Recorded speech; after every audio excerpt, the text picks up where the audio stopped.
All right. Hi, guys. Welcome back to Prince Caspian, Chronicles of Narnia, Book 4. And we're getting ready to begin chapter 11. Remember at the end of chapter 10 that Lucy actually did see Aslan, and she was so excited. And then Aslan really kind of made her come to grips with the fact that if she saw him, that she should have come. And, she tried to blame everything on others. And, Aslan just stayed quiet and made her realize that when he called, she should have come. And that's the same thing with Christ, with us, right? Don't we like to blame, well, Lord, I would have done this if you would have just, or so-and-so.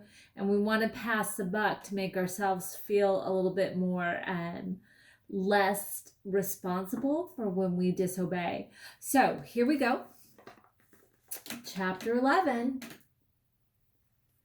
When the Lion Wars. Remember when Lucy went back, she was trying to wake everybody up. And, when you are awakened after a real long day of a lot of work, you're usually not that thrilled to be woken up, and neither were they. So here we go.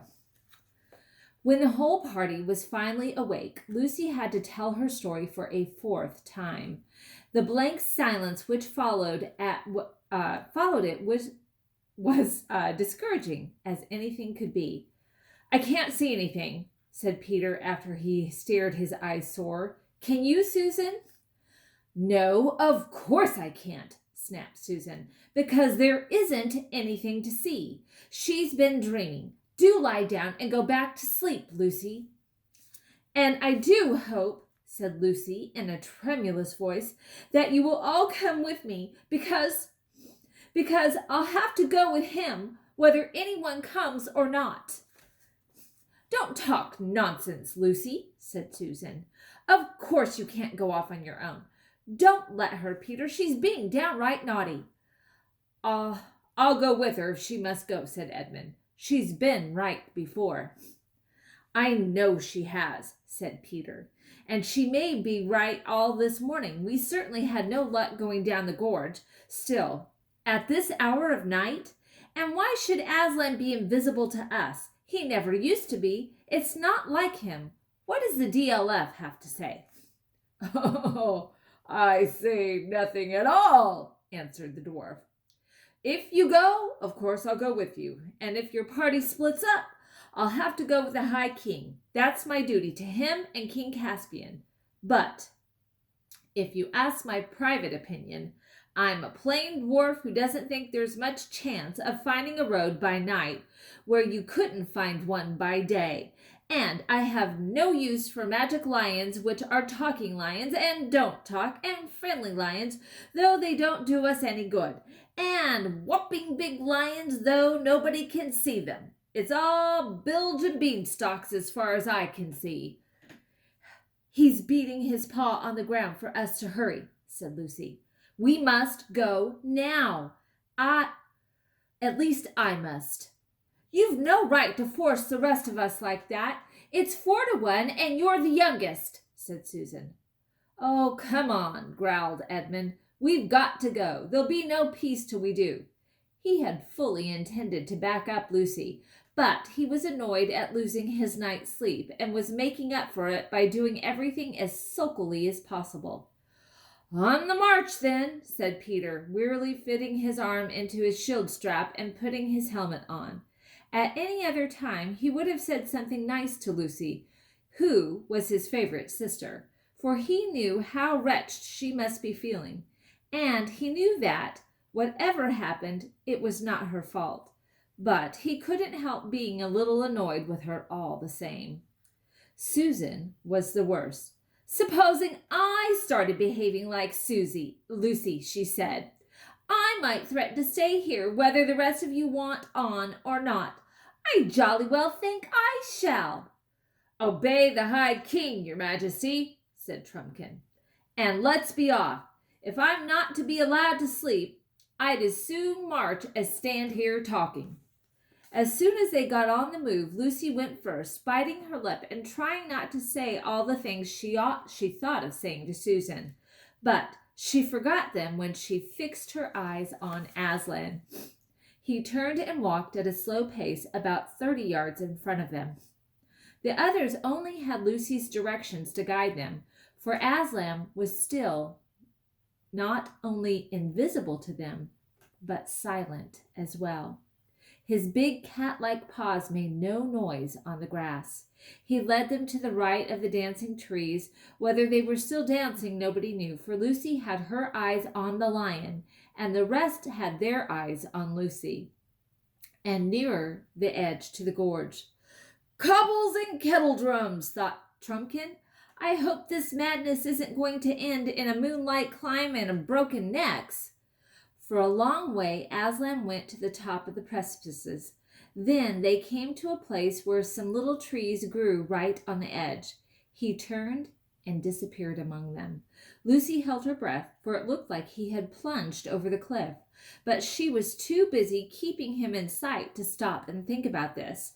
She quickened her pace and was soon among the trees herself. Looking down, she could see a steep and narrow path going slantwise down into the gorge between the rocks, and Aslan was descending it. He turned and looked at her with his happy eyes. Lucy clapped her hands and began to scramble down after him. From behind her, she heard voices of the others saying, Hey ho, Lucy! Look out, for goodness sake! You're right on the edge of the gorge. Come back! And then, a moment later, Edmund's voice saying, No, she's right. There is a way down. Halfway down the path, Edmund caught up with her. Look, he said with great excitement. Look, what's that shadow crawling down in front of us? That's his shadow, said Lucy. I do believe you're right, Lou, said Edmund. I can't think how I didn't see it before, but where is he? With his shadow, of course. Can't you see him? Well, I almost thought I did. For a moment. It's such bad light. Get on, King Edmund, get on, came Trumpkin's voice from behind and above. And then, farther behind and still nearly at the top, Peter's voice saying, Oh, buck up, Susan, give me your hand. Why, a baby could get down here, and do stop complaining. In a few minutes, they were at the bottom, and a roaring water filled their ears. Treading delicately like a cat, Aslan stepped from stone to stone across the stream. In the middle, he stopped, bent down to drink, and as he raised his shaggy head, dripping from the water, he turned his face to them again.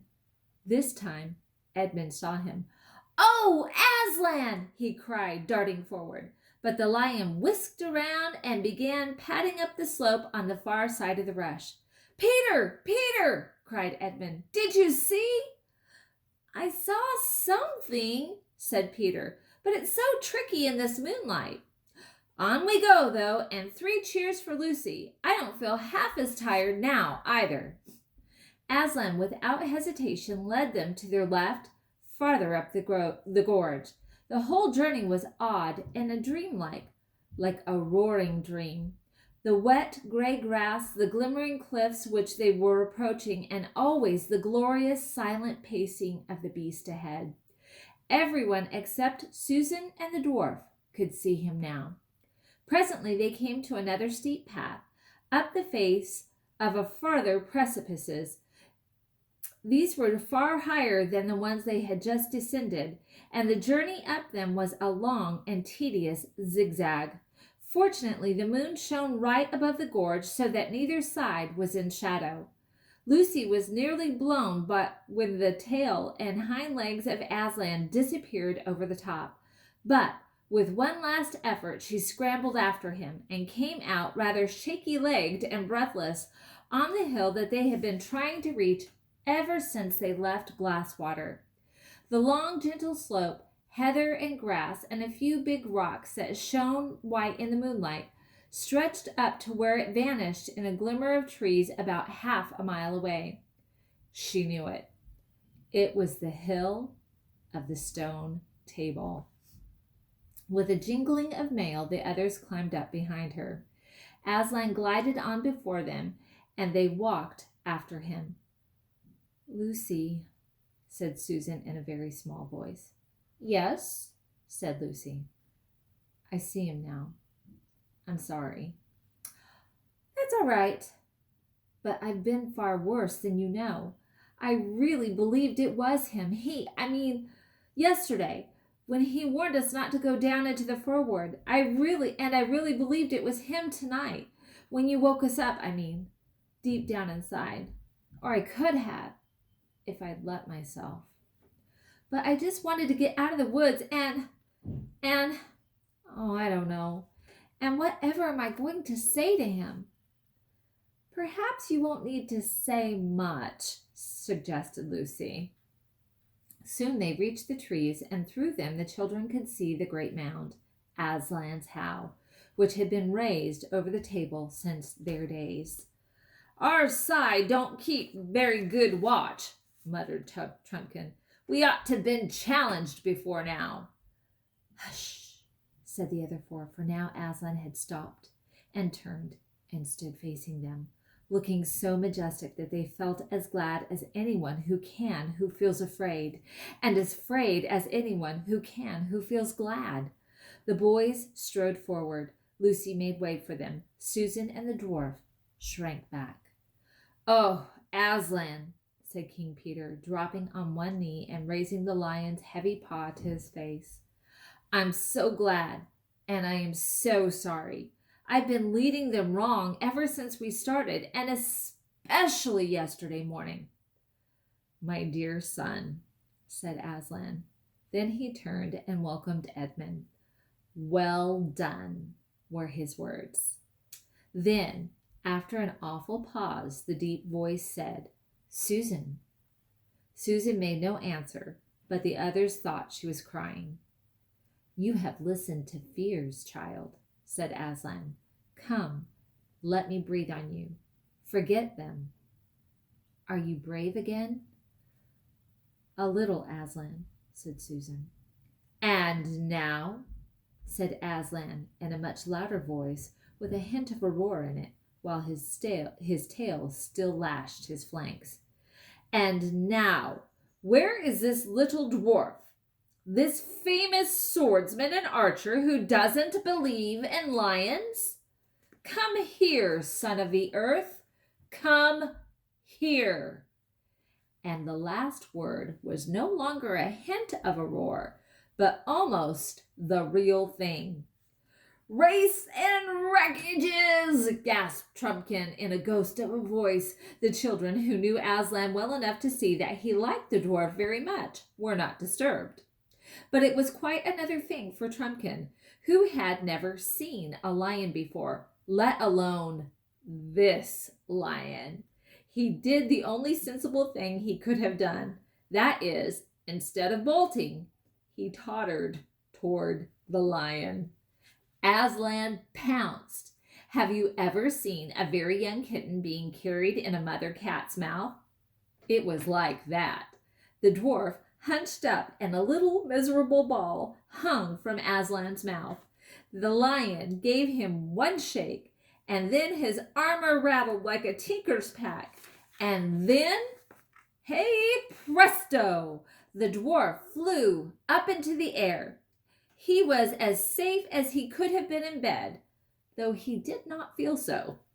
As he came down, the huge velvety paws caught him as gently as a mother's arms and set him the right way up, too. Remember what happened to Uncle Andrew. On the ground. Son of Earth, shall we be friends? Asked Aslan. Yes, panted the dwarf, for he had not gotten his breath back. Now, said Aslan, the moon is setting. Look behind you. There the dawn is beginning. We have no time to lose. You three, you sons of Adam and son of Earth, hasten into the mound and deal with what you find there. The dwarf was still speechless, and neither of the boys dared to ask if Aslan would follow them. All three drew their swords and saluted, then turned and jingled away into the dusk. Lucy noticed that there was no sign of weariness in their faces. Both the High King and King Edmund looked more like men than boys. The girls watched them out of sight, standing close beside Aslan. The light was changing. Low down in the east, Erebor, the morning star of Narnia, gleamed like a little moon. Aslan, who seemed larger than before, lifted his head, shook his mane, and roared. The sound, deep and throbbing at first, like an organ beginning on a low note, rose and became louder, and then far louder again, till the earth and air were shaking with it. It rose up from that hill and floated across Narnia. Down in Miraz's camp, men woke, startled palely, and stared palely in one another's faces, and grasped their weapons. Down below that in the great river, now at its coldest hour, the heads and the shoulders of the nymphs and the great weedy bearded head of the river god rose from the water. Beyond it, and every field and wood, alert ears of rabbits rose from their holes. The sleepy heads of birds came out from under wings. Owls hooted, vixens barked, hedgehogs grunted. The trees stirred. The towns and villages, mothers pressed their babies close to them, staring with wild eyes. Dogs whimpered, and men leaped up, groping for lights. Far away on the northern frontier, the mountain giants peered from the dark gateways of their castles. When Lucy and Susan saw a dark something coming to them from almost every direction across the hills, it looked at first like a black mist creeping on the ground, then like a stormy waves of a black sea rising higher and higher as it came on, and then at last like it was woods on the move. All of the trees of the world appeared to be rushing toward Aslan. But as they drew nearer, they looked less like trees, and when the whole crowd, bowing and curtsying and waving their thin, long arms to Aslan, were all around Lucy, she saw that it was a crowd of human shape. Pale birch girls were tossing their heads, willow women pushing back their hair from their brooding faces to gaze on Aslan. The queenly beeches stood and adored him. Shaggy oak men, lean and melancholy elms, shock-headed hollies, dark themselves, but their wives all bright with berries, and happy rowans all bowed and rose again, shouting, Aslan, Aslan, in their various husky and creaking or wave-like voices. The crowds and the dance around Aslan, for it had become a dance once more, grew so thick and rapid that Lucy was confused. She never saw where certain other people came from, who were soon capering among the trees.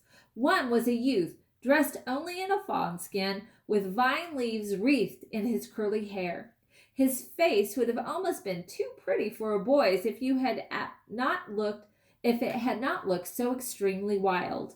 You felt, as Edmund said when he saw him a few days later, there's a chap that might do anything, about absolutely anything.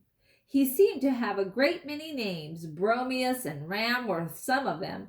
There were a lot of girls with him, as wild as he. Then was even unexpectedly someone on a donkey, and everyone was laughing, and everyone was shouting, hip, hip, hooray!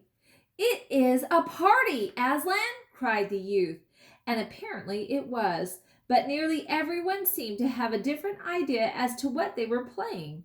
It may have been a tig, but Lucy was never discovered who was it. It was rather like blind man's bluff, only everyone behaved as if they were blindfolded. It was not unlike Hunt the Slipper, but the slipper was never found.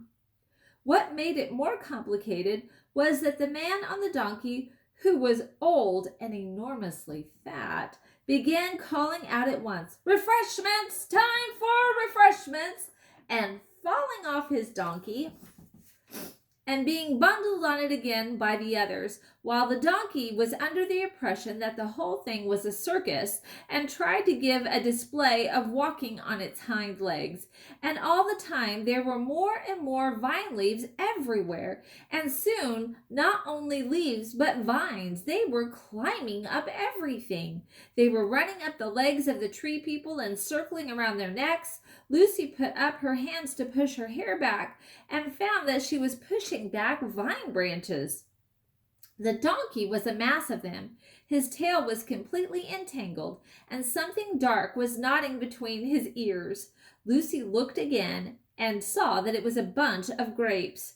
After that, it was mostly grapes, overhead and underfoot and all around. Refreshments! Refreshments! Everyone began eating, and whatever hot houses your people may have, you have never tasted such things. Really, really good things, firm on the outside and bursting with cool sweetness as you put each grape into your mouth, were one of the things the girl had never quite had enough before. Here and there was more than possibly anyone could want, and no table manners at all. One saw sticky and stained fingers everywhere, and though mouths were full and the laughter never ceased, nor the yodeling of here we go, yo, yo, yo, till all of a sudden everyone felt at the same moment that the game, whatever it was, and the feast, whatever it was, ought to be over. And everyone flopped down, breathless on the ground, and turned their faces to Aslan to hear what he would say next. And to find out what Aslan has to say, you're going to have to tune in next week. But for now, we leave them there.